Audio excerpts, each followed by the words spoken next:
It is true that the verse was quoted in relation to the Uhud battle to reprimand the Prophet's companions who had let him down by fleeing and leaving him alone with Imam Ali amidst the non-Muslim warriors. But the verse also speaks of the future. It says that a group of people would turn back and become apostates. They would bring no harm to Allah because they would actually be harming themselves, as they would go to hell. On the other hand, another group of people would keep their faith and would be well rewarded by Allah and enter the heaven. This is because they were grateful to Allah for His blessing by keeping their allegiance to His Prophet and His rightful successor. It is now evident that the crime was described by these hadiths, and this is in consistence with the Quran. Therefore, it is obvious that the Shiite version of the Prophet's assassination is trustworthy. But is there any evidence in the resources of Bakri sect that supports the Shiite version and shows involvement of the Prophet's two wives in the crime?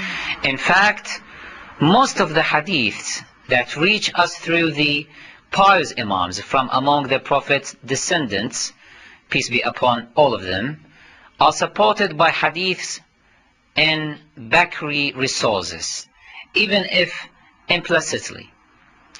It is here that the power of Shi'ism, as it does not rely only on Shiite resources, rather it brings forth supporting evidence from the sources of other sects for the facts put forth by the Imams. There is a hadith related by the great scholars of Bakri sect, like Bukhari, Muslim, Ahmad ibn Hanbal, and Ibn Kathir.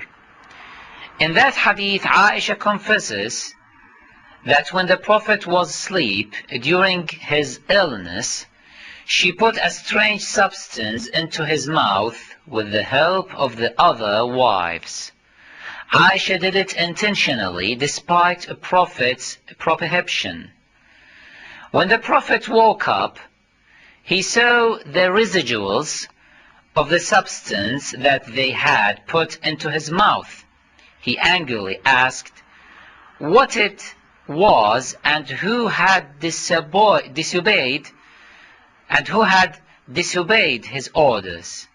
Aisha and her collaborators justified their action, saying that it was just a medication.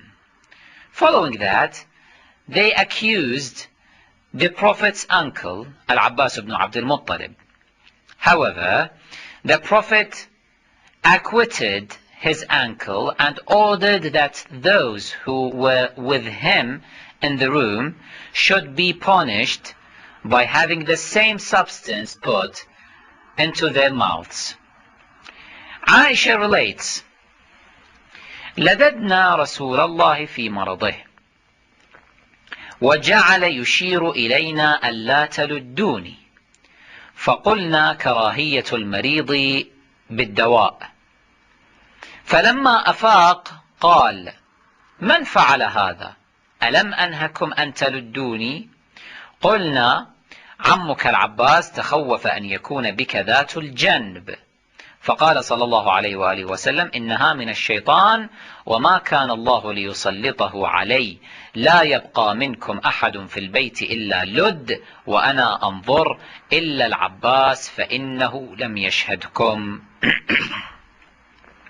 When Allah's Prophet contracted the terminal disease, he told us, don't put the medicine in my mouth. But we disobeyed him on the ground that every patient dislikes medication. So we put the substance in his mouth. When he regained his senses, he wondered, who did that? Have I not admonished you not to do that? So we said, it is your uncle Al-Abbas who thought that you might have contracted a lateral tumor. The Prophet said, this disease is caused by the devil. I cannot contract it. The Prophet ordered that everyone in the house must put the same substance into their mouths, except Al-Abbas, as the Prophet said, he was not with you. It seems that people were confused about what had happened to the Prophet. This was the matter that forced Aisha to relate this hadith. This was the matter that forced Aisha to relate this hadith in an attempt to falsify and conceal the truth. She wanted to hide the truth of the substance that she put into the mouth of the Prophet, claiming that it was a medication. She explained that what she made was lead, which means administering medication to a side of the mouth. What exactly was that strange substance? Why did Aisha and her collaborators intend to put it into the Prophet's mouth during his sleep? Why did Aisha and her collaborators falsely accuse Al-Abbas of the crime? Why did the Prophet order to have them punished by putting the substance into their mouth? Basically, how could Aisha and her collaborators disobey the word of the Prophet? These controversies prove that a serious crime was perpetrated against the Prophet. If there had been no crime, the Prophet would not have ordered to punish the perpetrators. If that substance had been indeed a medicine, the Prophet would not have forbidden it to be put into his mouth. This would not have stirred his anger. Therefore, that substance must have been the poison that the Prophet's sons spoke of later. Those who helped Aisha prepare it must have been Hafsa, Abu Bakr, and Umar, whose names were not revealed by Aisha in her hadith on that strange substance. Their interest was associated with the Prophet's homicide, as they were going to seize power and oust his family from there. There remains a question unanswered. Can the two wives of the Prophet dare to kill him? Is it possible that Abu Bakr and Umar, who were among the Prophet's companions, dared to commit such a crime?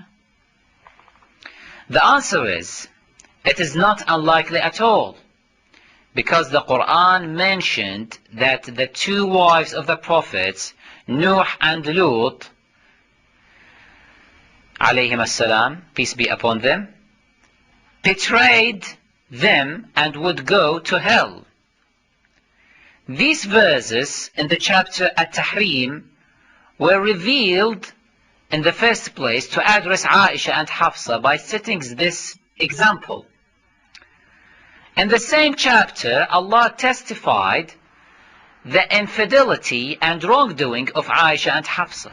He threatened them strongly should they fail to repent, as I explained earlier.